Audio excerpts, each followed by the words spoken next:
Hi everybody, it's Jess, your go-to YouTube dance commentator, and we are here taking a look at the IDL Sydney Series Community Division Idco specifically. They won first place, and I'm really excited to take a watch for a couple reasons. Firstly, Idco reached out and granted me permission, and they would love to hear my thoughts on their set, so we're going to take a watch. Not only that, I've had many people request Idco for a long time, way back in WDCC, as well as just sporadically on YouTube, and especially now after IDL concluded. Luckily, Idco released their footage on their channel, so special shout out to that. We'll be able to take a look here, share my thoughts, and if you are an individual who's affiliated with a team who has competed in the community division of any series of IDL, please reach out, and I would love to review your set if you would like. So without further ado, let's go ahead and get into it.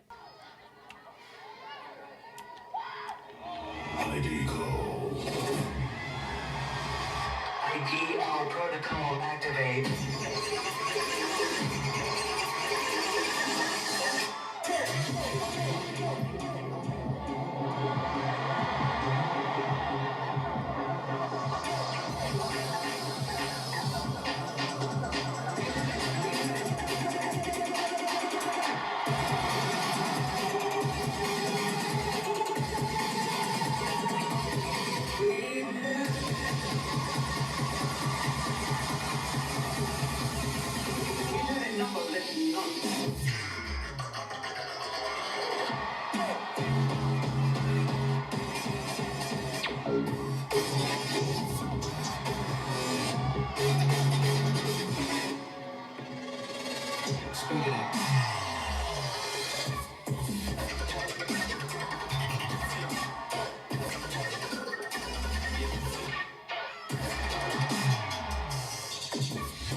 Yes, I'm the tell me do this thing. It feel good, making up some money in the bank.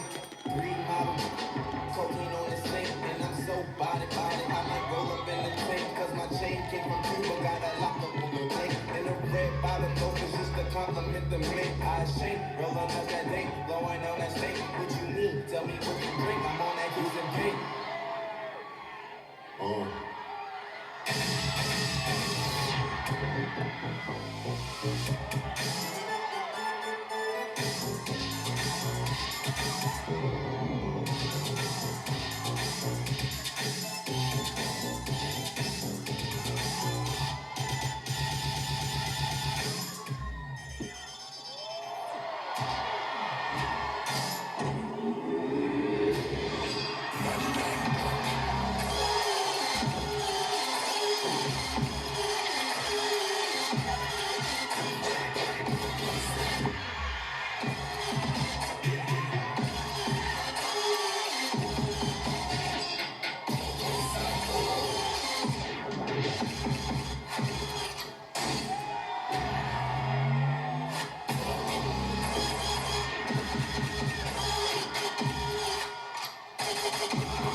Okay, I want to see what did this read? Okay, Idco for Pro League. What a fun thing to say. And they ended up winning first, so I think that helps the cause, but that's a low-key risk, right? Ooh, okay, from the top. So we're going to take a look at this with the same criteria list that the Pro League gets, so I hope y'all are okay with that. Idco, hope y'all are cool with that too, because I believe that the community judges are trained on the same rulebook. Cool. So what are some areas that I saw throughout that I thought you guys did pretty well? I would say complexity of choreography, specifically the varied intricate movement and isolation. So you got that whole beginner section that helps with that tempo changes through as well. I would say technical execution and authenticity too. You guys did a very good job of that. The styles that you chose to do, you held on to it pretty well. And I think you guys held your own in the crump section specifically. That is the hardest style of any.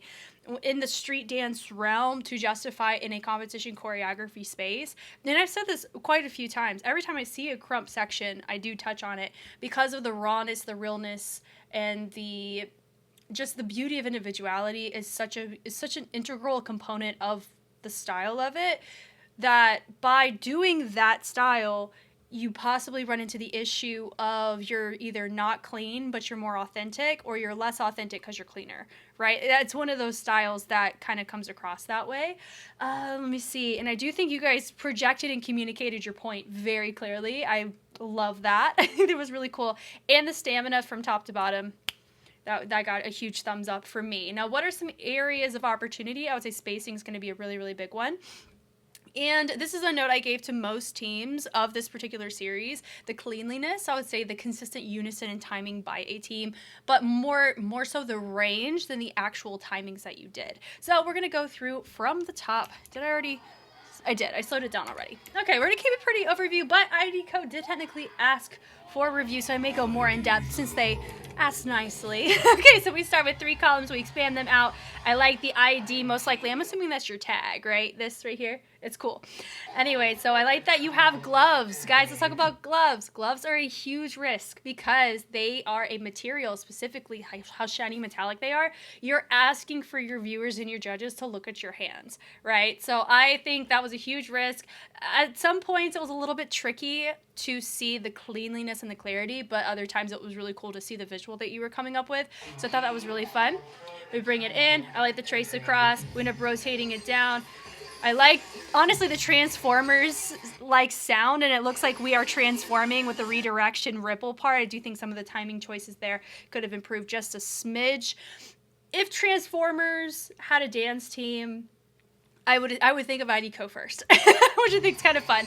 So we end up doing this lean over. I like the complexity and the depth of the formation. I think is really great, especially to tone set. Then we have a speed change redirection, and then we do a weight shift. So we have our animation coming in here.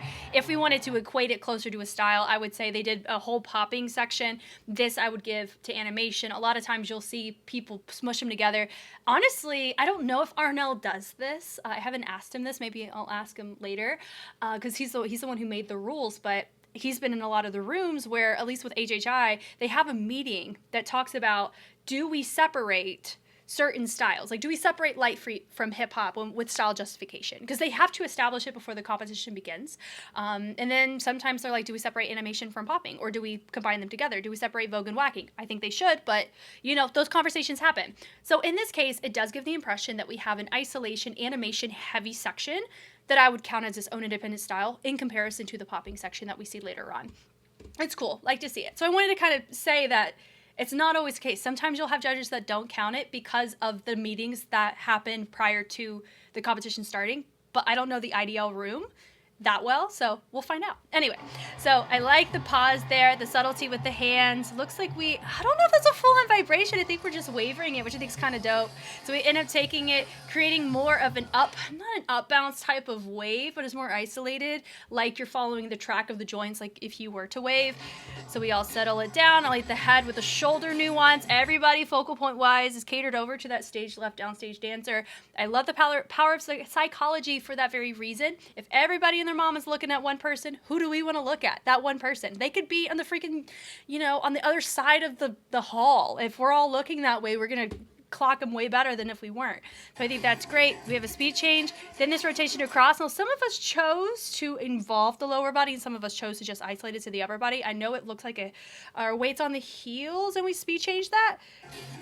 Yeah, really, really nice. I like the fullness of that, and then from there, after we do the ripple all the way across, then we end up creating a different texture or a different type of timing is integrated from that dynamic going into more of a unified pulse-like accent with the build-up in the pre-chorus section. Timing could be just a smidgen better there, and I like the hands as they were built up on that. Expanding on our levels or different angles, the hop on that with the reset. and I'm accenting. All that's really fun. Now, some of our spacing is a smidgen off here.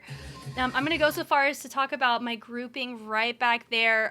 We look pretty okay on the spacing here, but it's mostly just this transition. I like the transition, what's happening in content, but I believe the spacing could provide more clarity, because when you're dealing with a heavy animated conceptual style in the beginning, or just in any section, we do associate it, because remember with Transformers, with robots, things along those lines, a lot of times we associate it to clone-like. So uniformity, clarity are so pivotal to the justification of that. So cleanliness, I would say, is the easiest category that can complement authenticity and technical execution for that reason, especially with a group.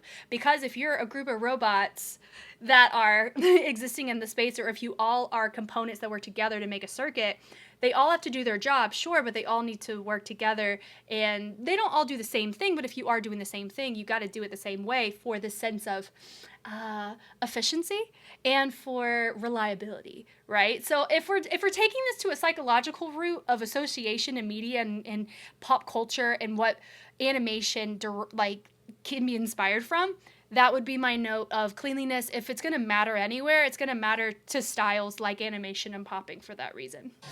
Moving on from there. So we end up doing more of a fundamental pop pulse going on with this build up in this front group, which I thought was fun. We end up accenting back. We rotate it. We have this build on with everybody. We do a more of a spread out formation, which I don't mind there. I like the fingers, and we lower them. Then they go, I really like the hands, the zigzag wave to transition down, but I'm going to still call that a basket run.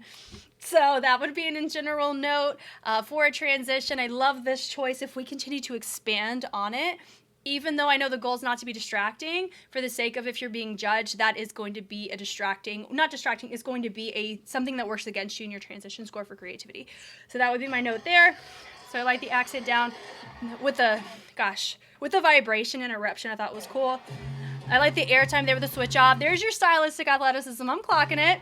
Yep. And so I like this, the rebound happening here. Rebound with the drop down I thought was cool. And then we have the switch off, and the elbows is also nice. Rotate around. I really like that, how clear it is to our music. So our musicality, you're doing very, very well with it. Some of our, let me see here. Does look like some of our spacing could be a smidgen improved. Not saying you have to have it calibrated to center, but the distance between who your center point of this formation would be, having it of equal distance. So notice my dancer here is a little bit further off than my dancer right here is a little bit more condensed and squished here. If it was functional in purpose, that would be fine, but that would be your note for spacing. And then we end up taking it, it's either like a corkscrew or that's like a straight up, God, I love that. See, now I'm curious. It's not a Webster, and it's not it is a corkscrew. There's like some things when you look, there's more people calling it a corkscrew than not, so that's what we're going to land with. It's not a Gainer, it's not a Webster. Moving on. Anyway, that was a solid landing, is my main point. I love it. Really nice. I like the rotation where we roll on of our backs. Really nice there. Then we have our little moment happening with our hands. I would say because we have that metallic glove, those little moments are way more readable. So that was really cool to see. I would say spacing's a little bit tricky here. And also the staging of this section is interesting. I like that we have people, because the more people you choose to justify a section, the higher your points in comparison to just having one person. Having a group, it just helps. I will say that it is a bit tricky to have clarity in what's going on and focal point for this particular section. Specifically, that second line to third line gets a little bit muddled. Yes, we have established levels at this point, but leading up to that was a bit unclear. So that would be my note for communication. The accent there, I like the lift up with the bass representation with the fists all across. I thought that was really nice. We send it high-low. We knock. Notice our spacing here. I really do think that could significantly improve in this section.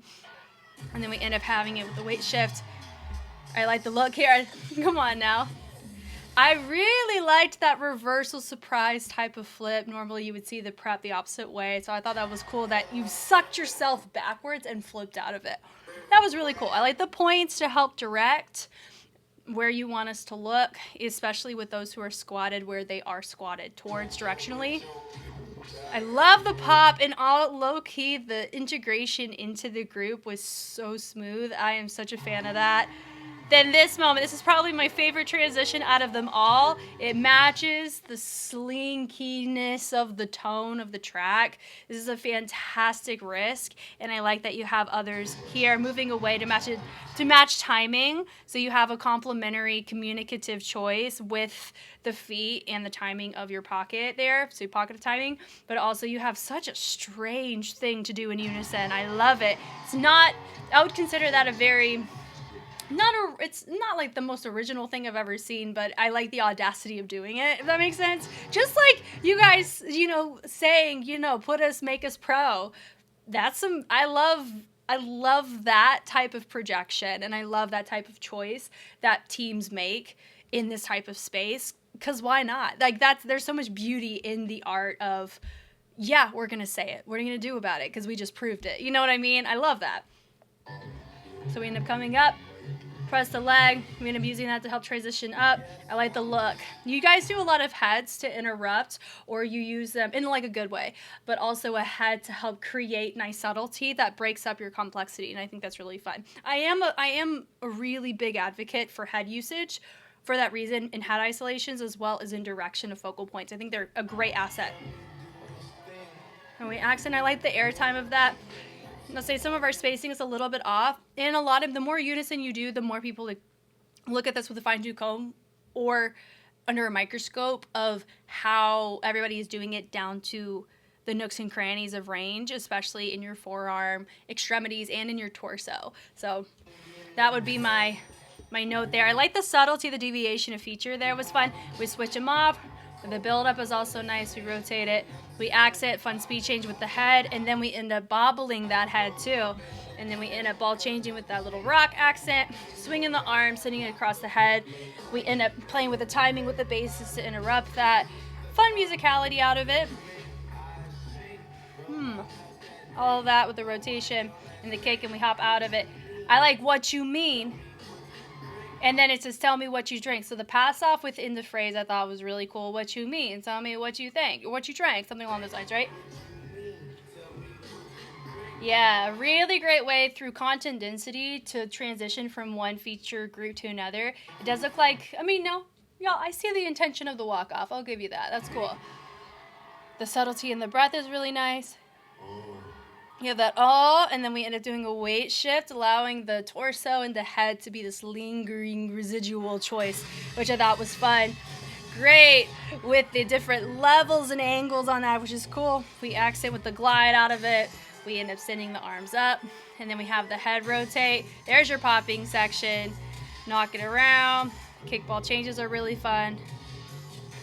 The body roll out of that's really fun. We rotate with a send off. We go dun dun, knock it.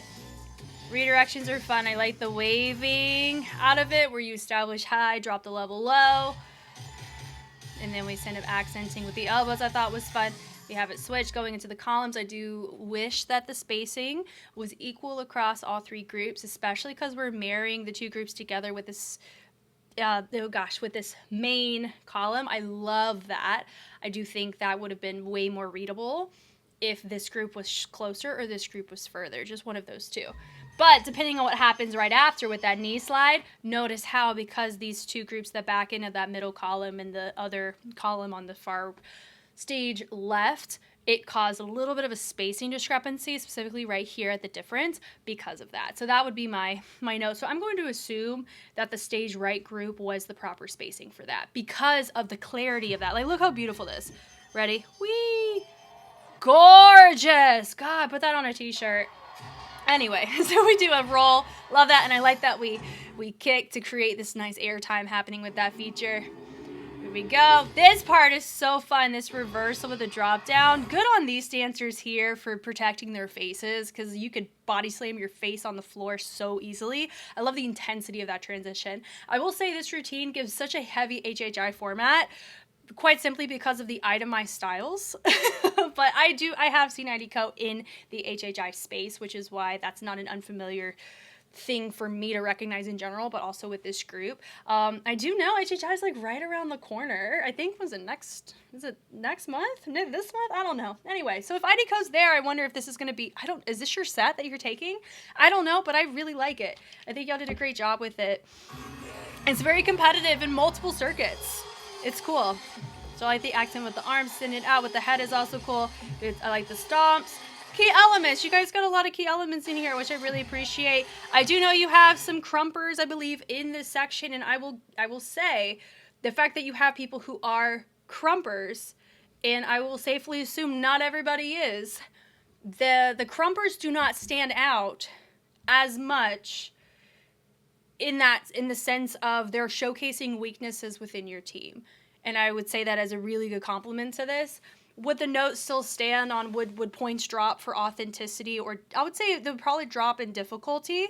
If you look at this section in comparison to other sections, what you would score high in, I would say in the very beginning, would be your staging and your complexity, specifically in the isolations and intricacies. You would probably score not quite so high on the complexity of this section because we are choosing more basic, fundamental, simpler phrases for the sake of remaining authentic to said foundations in comparison to trying to go super complex but showing your weaknesses. So that's knowing how to play your rule book. Is how this is presented. The accent and I like the individuality of the upper body. I don't know why our dancer ran out from where they were coming, so that would be an area of opportunity, but glad he's there. I wonder if it was to grab a prop, not sure. But our sequences are fun. Whenever you guys deal with isolation of extremities, specifically with the arms, you're very competitive. So I like seeing that. It's a really good specialty skill set to have. So I like the look and redirection with the head. Head and arms are your best friend, is what I'm noticing here, which is really cool. Also fun. I like the accents. I love the whoa out of that, which is fun with the grab. Accents are cool. You better shoot it off. And then you have your hat tricks integrated too, which is also fun. Yes. Really nice. So all of this, if we're going to touch on anything, it's going to be more so the range of the lower body. So if you notice, not everybody is lifting at the same rate. It's details like that. Whenever you have people really invested in a go-to posture in comparison to individuals who are learning a choreography, that's where your discrepancies are going to show up the easiest. So granted, I have this at 0.6. These things are not as easy to see in full speed in comparison to here, but since I have the privilege of YouTube and slowing things down, I can still talk about the note, right? So those would be the biggest things that you run a huge risk on for cleanliness if you're going authentic, right? So I like the switch off. The usage of the gun sound I thought is fun to match intensity. You guys are matching intensity great. They rotate with the hat and you heard the sound to justify it. I like the different levels to help with the grab and the drop down is cool. Then we're also elevating and using what's on our bodies to create a nice material based, oh goodness, you're providing more depth through the usage of material. That's kind of my point. So we have the lift up there with the hat. It is a bit of the simple transition there, but I do know I have this once again at 0.6. And he isolates it as a form of fixed point with the hat from the body. So I thought that was cool. We grab it, everybody comes up, I like the shoulders, send them off in order to do a nice little catch of the hat. Then we end up going through, we pull the hat through the prop, really nice, and then we send it. We use it to initiate everybody around with a fun finish. This is a very nice, surprising finish because you weren't expecting it because we already had these up, but you didn't see any letters. So I actually really liked how you chose to integrate it. And then I liked how you had people at the very end collapse out of it, and then you have your logo Idco. So all in all, I thought this was a very competitive routine. You guys were rewarded for it. I have no idea what the points were. But I think this is a great example of following a lot of the criteria very closely. And I already kind of touched on the strengths, areas of opportunity. I kind of would, justify those further upon after reviewing it fully. I really, really stand by complexity of choreography, specifically in the animation sections. Whenever you are choosing to use digits or using tutting or using things that really calibrate to the extremities, you guys do that very well. Your staging, whenever you do that, is also represented complexly, which is fantastic. Your stamina, you guys know how to regulate that in a way and structure it in a way where you don't look fatigued ever. Areas of opportunity, as per mentioned, was that spacing, huge area of opportunity there, and the cleanliness in these said sections when you choose to do crump, when you choose to do any genre that you chose to justify, cleaning it up through the usage of making sure everybody's properly spaced from each other so we can really see and be communicated that that's the concept and idea that you're going off of, as well as making sure that you are following a criteria. Even though I do think you guys scored pretty well in this area, specifically for the sections that are really hard to do. Did we sacrifice a little bit of this? I would say yes. And this, also yes. However, all in all, knowing what your strengths and weaknesses are is really half the battle, and knowing how to supplement effectively to still be competitive on the criteria, even if not all sections are the same degree of competitiveness, like they target different categories. I think that's a really smart avenue to take, and I think you guys did a fantastic job of executing that, because you absolutely showed that here. Wow, so thank you so much, Idco, for giving me permission to take a look. I know there's many fans of you guys that are very happy that I'm looking at this, so hopefully I was helpful, and I'm looking forward to hearing y'all's thoughts as well, and I'm looking forward to seeing you guys continue to be successful, and maybe we'll see you in the pro division someday. It'd be really fun to be able to take a look at your work in this way more often. And once again, if you are another team and you're a representative of a team that has competed not just in the Sydney series but any other series under IDL, and you want this kind of perspective on it, I would love to be of service. So you guys know me, I know you. I'm Jess, and I will catch you guys on the flip side. Bye.